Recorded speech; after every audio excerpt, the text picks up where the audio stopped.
Ayan. Ito na guys. Hindi ko pala na-video. Hindi pala naka-on yung video ko. Pag umpisa.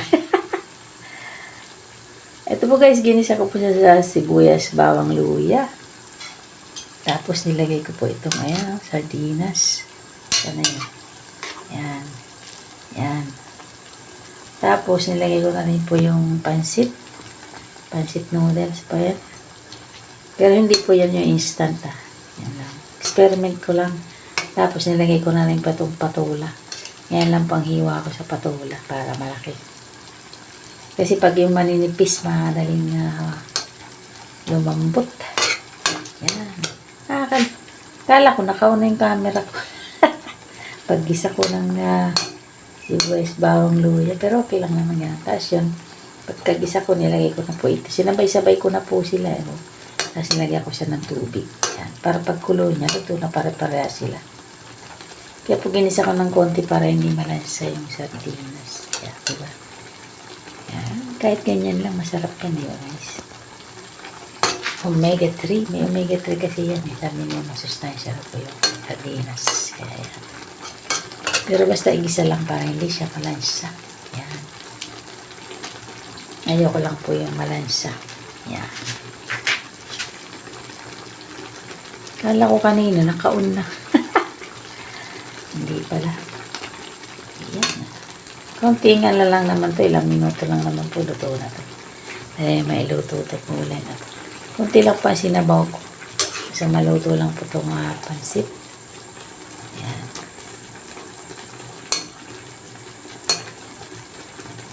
Kasi pagdaan ko kanina doon sa binibilang ko ng ulam na luto. Kasi hindi nga po ako, bihira ko magluto. Kasi luto na po ako binibili ko ng ulam. Ay kaso, pagdaan namin, sarado pa. Maaga kasi kami nakauwi. Maaga na sold out ang aming paninda. Maaga pa. Kaya pagdaan namin sa binibila ko ng lutong ulam, wala pa.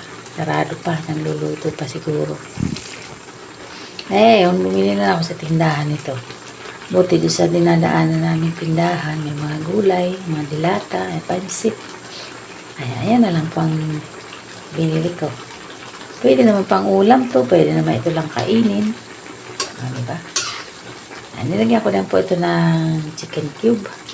Ayan, tingnan natin. Hindi po muna ako naglagay ng asin.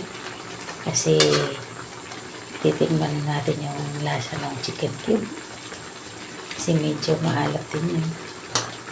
Ayan. Natin na maluto. Ito pong pansit, bago ko nilagay, hinubasa ko muna siya.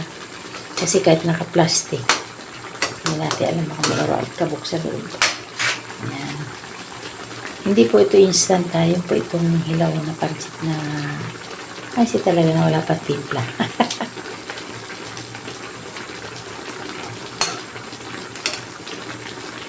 Ayan. Pulaan pa natin. Okay guys. Kumakain po ba kayo ng ganito guys? Mga simpleng luto lang. Pero, tipid budget naman. Ayan. Kasi itong patola, isang patola, ang bili ko dyan, 30 pesos. Pero pag binili ko ng luto yan, kamahal na. Mahaba po yan. 30 pesos. Pero tingnan naman, dami na. Pag binili ko po yan, isang platito lang, 35 pesos. Etong pansit, ito lang po yung pansit na maliliit lang po na nakabalot. 10 piso lang yan. Yan. Tapos yung sardinas, 28 pesos ata yun. Medyo tipid ng konti, diba? Marami pa. Napubusog pa kayo. Pag malaki kayong dami kang kakain, konti lang ang budget nyo, pwede na to guys. Ayan, luto na po siya. Ayan, tikman nga natin yung luto na. Ayan, pansit. Ayan, luto na po. Okay na po yung lasa. Hindi na kailangan timplahan. Hindi po kasi ako nagbe-betsin sa mga luto, guys. Lalagyan ko lang sa ng chicken cube. Konting asin. Okay na po yan. Ito hindi ko na po nilagyan ng asin kasi okay na po ang timpla niya. Sarap. Sarap pala. Okay na guys, sarap. Try nyo guys, masarap siya. Masarap. Masarap siya. Try nyo pong iluto ito guys, kung maliit lang ay yung budget. Di ba? Huwag nyo lang pong i-overcook para masarap. Ayan, o, di ba? Kunti lang sinabaw ko, pero tingnan nyo naman. O, di ba? Kung gusto nyo naman madagdagan ng sabaw, makahigop ng sabaw, pwede nyo naman po dagdagan. Pero syempre, titikman nyo rin yung timpla nyo, baka wala ng lasa. Okay na, ha? Ayan. Sarap, maanghang-anghang. Kasi maanghang ko yung yung sardinas. Maanghang ko yung nabili ko, spicy. Masarap. O, diba? Kahit simpleng ulam lang, guys. Masarap siya. Tamang-tama lang yung lasa niya. Ay, magustuhan pa rin itong aking luto, guys. Yan.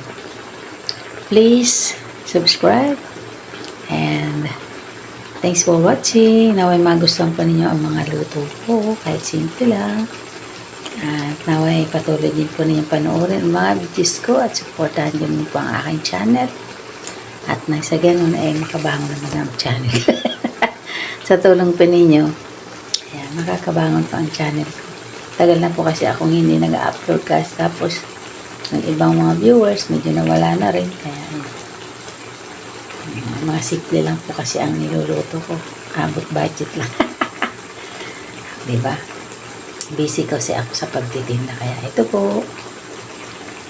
Bye-bye. Thanks for watching. God bless us all. Love you guys. Ayan. Lagyan natin siya ng kalahati lang po na chicken cube, no? Chicken cube. Ayan. Ayan. Hindi po commercial, ha? Hindi po sponsored. Yan naman. Binili ko lang po yan. Hindi po sponsored dyan. Tikman natin kung okay ang lasa naman. Chicken cube. Yan. Kasi konting-konting asin lang po yung nilagay ko. Yan. Yan. Pwede naman medyo madurog yung ating sardinas. Yan. Tignan natin kung anong lasa niya.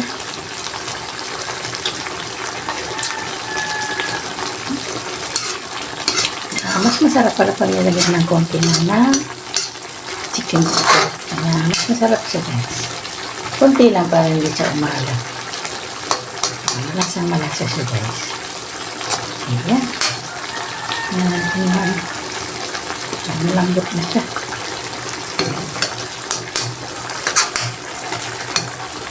Pwede na. Experiment ko lang naman ito guys. So pwede. Okay naman. Pwede na siya pang ulam. Ayos na. And thanks for watching. Please subscribe. Bless us all. Bye bye.